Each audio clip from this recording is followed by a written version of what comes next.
Hi everyone, welcome back to another video from Gameplay Classic. In this video, I'm going to show you how you can download and install Hay Day application on your Android phone. So let's get started. First of all, make sure that your Android device is connected to a stable internet. Once it is, open your Google Play Store. Go to the search button at the bottom right corner and tap on it.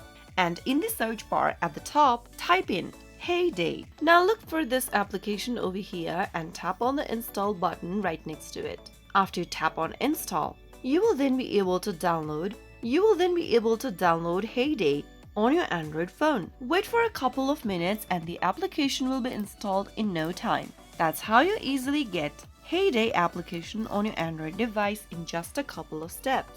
I hope the video was helpful to you. If it was, make sure to give us a thumbs up. Don't forget to subscribe to our channel by hitting that subscribe button.